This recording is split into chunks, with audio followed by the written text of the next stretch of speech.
कटी हुई लकड़ी पर टिकी हुई जिंदगी। पर्यावरण को नुकसान पहुंचा रहे हैं, ये हमारी विरासत के व्यापारी हैं।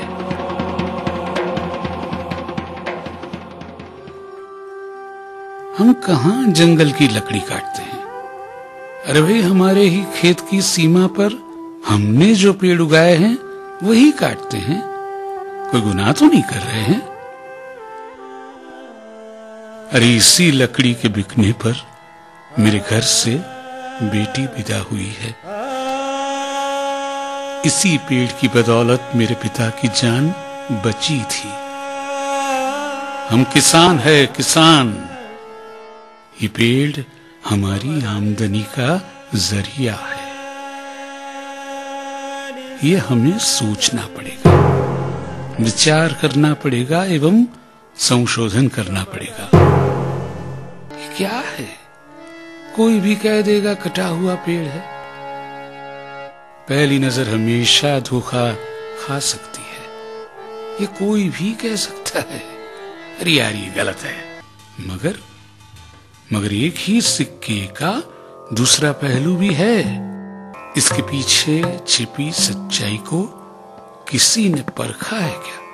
इस प्रश्न के उत्तर के लिए कौन लकड़ी काटता है, क्यों काटता है, किस लिए काटता है, कौन से पेड़ काटता है, कौन लकड़ी का चोर है, कौन लकड़ी का मालिक है?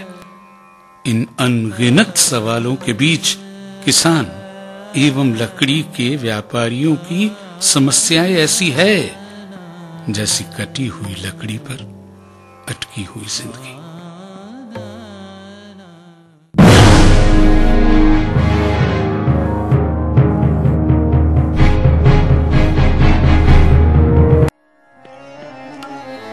सरकारी प्रचार एवं प्रसार के बीच पूरे गुजरात में यही विचार घर कर गया है कि पेड़ काटना जुर्म है। मगर कौन से पेड़? जब किसान ने अपने ही खेत की सीमा पर पेड़ बोए हों तो वो पेड़ वो क्यों नहीं काट सकता? यहाँ एक बात और भी है कि जमीन से लदी हुई सभी मूल्यवान कुदरती संपत्ति आने वाले वक्त में खत्म हो जाएगी, मगर पेड़ जैसी बहुमूल्यवान संपत्ति कभी खत्म नहीं होने वाली। गुजरात के खेड़ा एवं जैसे जिलों में ज्यादा से ज्यादा लकड़ी काटी जाती है। यहाँ लकड़ी के कारखाने भी ज्यादा है, मगर फिर भी इस प्रदेश की हरियाली में ज्यादा से ज्यादा इजाफा हो रहा है। वन विभाग इस बारे में क्या कहेगा? जैसे भारत हरियाणा राज्य में यमुनानगर, यहाँ लकड़ी के व्यापार पर 0% उपज थी, मगर आज सालाना यहाँ 2500 करोड़ तक का लकड़ी का व्यापार होता है। पर्यावरण को कोई नुकसान नहीं। अगर यही हकीकत है तो सरकार इस विषय पर विचार कर सकती है। पर्यावरण माटे वृक्षो वावो, पर्यावरण बचावो, आ बात खूब ज उत्तम ने सारी छे, परंतु वृक्ष कपाय ज नहीं, ये जे दृष्टि छे ये पण मारा मते थोड़ी नबળી देखाय छे। जैसे किसानों को पेड़ बोने के लिए किसी आज्ञा या इजाजत की जरूरत नहीं, वैसे अपने ही पेड़ काटने के लिए उन्हें किसी सरकारी परवाने की जरूरत न रहे, ताकि किसान और व्यापारी के बीच रहा सरकारी भ्रष्टाचार दूर हो। गरीब एवं मध्यम वर्गीय किसान अपनी आमदनी का सही इस्तेमाल कर सके। यहाँ यही बात किसान बता रहे हैं। लगन प्रसंग मारी पीटी हुआ कोई पण खर्चो कारण અમે કાપીએ છે, ઝાડ વાડે શેડાએ રોપીએ છે અને એનામાં કોઈ કનરગત ના લાગે, અમારું છે ને અમારે વેચવાનું છે। સીલ મારે એટલે મિલે બંધ હોય તો પછી અમને ભાવ જોઈતા ના મળે। बर्मा जैसे छोटे से देश से भी दुनिया का देशों में लकड़ी की निकास की जाती है। यहाँ पर्यावरण भी संतुलित अवस्था में ही है। ये बात सनातन सत्य है।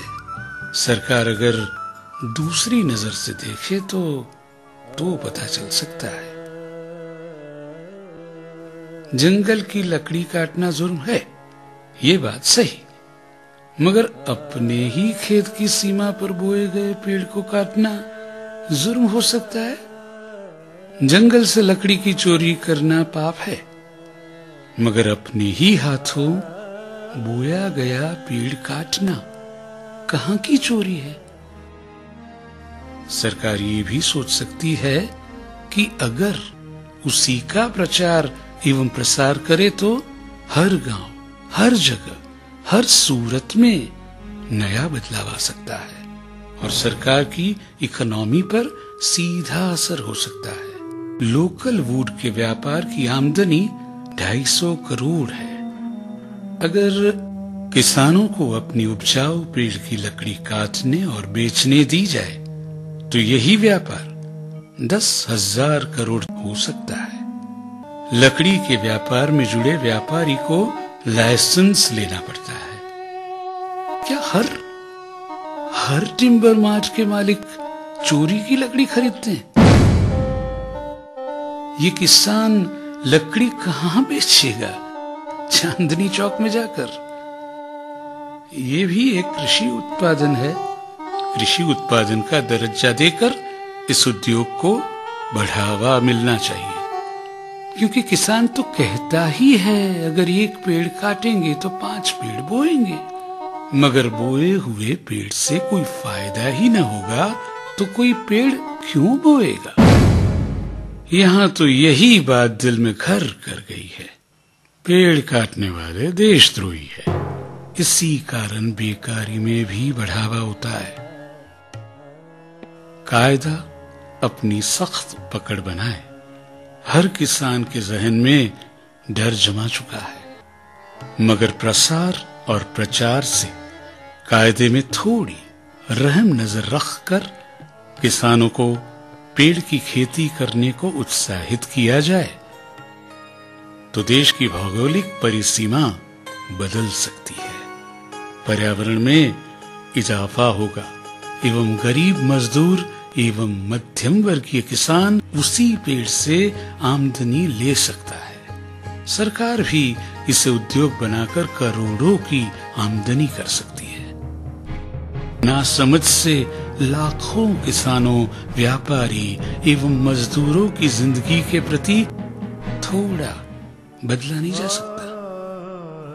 आपके जहन में टटोलती हुई समस्या पर हम देश के बुद्धिजीवी, चिंतनकर्ता एवं यही समस्या को दोनों पहलू से समझने वाले सज्जनों से उनका विचार जानना चाहते हैं। हमें आशा है हमारी बात आप तक पहुंची होगी।